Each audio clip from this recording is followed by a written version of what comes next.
Loosemonkies! And our mission is to put the world to work.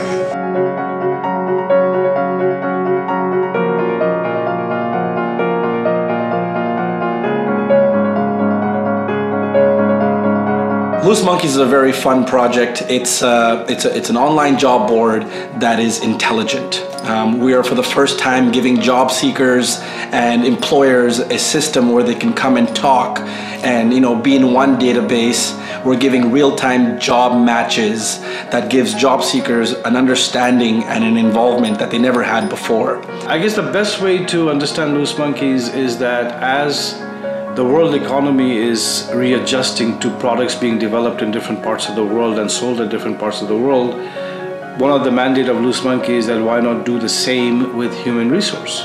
Why do people have to be stuck to a geographical region?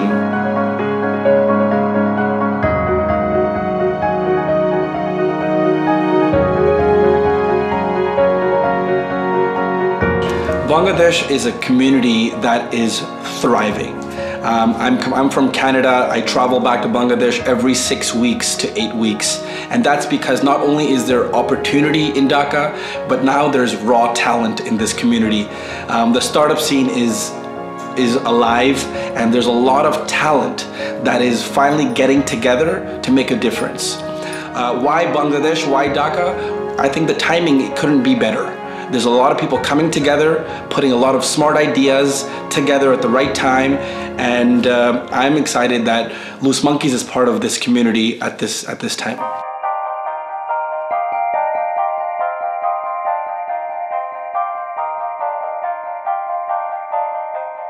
So far, as you can see, the startup life is tough. But then why would anyone do it? What leads them to do this? What drives them? As I had mentioned earlier, if you are in the startup scene strictly because you want to make money, there are much easier ways of making money. Get a job. If you want to change something, if you feel passionate about something, then by all means I would encourage everybody to step into it, because the experiences that you're going to go through as you go through your startup life are going to be mixed. And there are going to be extreme highs, there are going to be extreme lows, and as long as your vision is not altered, you will navigate your way out of it. But one thing that separates entrepreneurs from the ones who are not, entrepreneurs really look at failures as a learning experience, and I'm not just paying lip service. There's going to be initial times when you're going to feel the world has beaten you up and you can't stand up.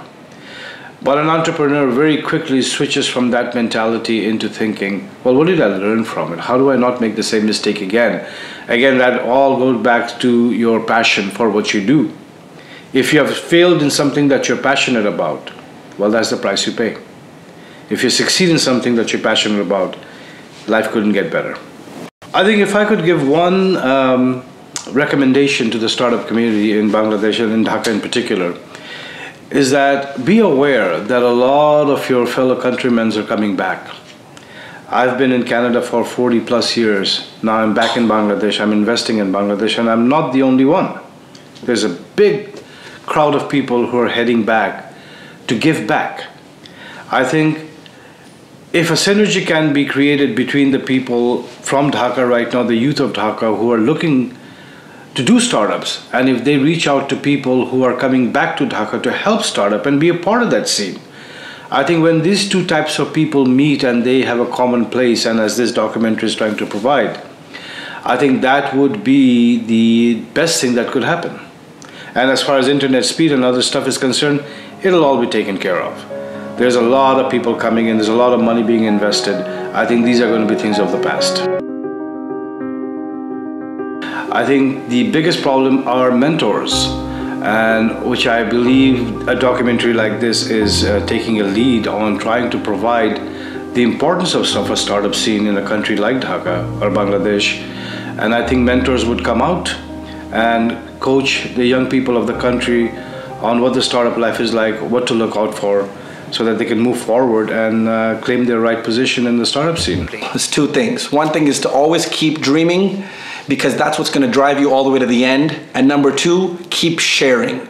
one of the most important things that I've learned being part of the startup community is that it has a mentality of pay it forward. So whether it's about sharing your ideas or sharing any type of help to colleagues or to anybody part of your team or outside of your team to other startups, always help if you can.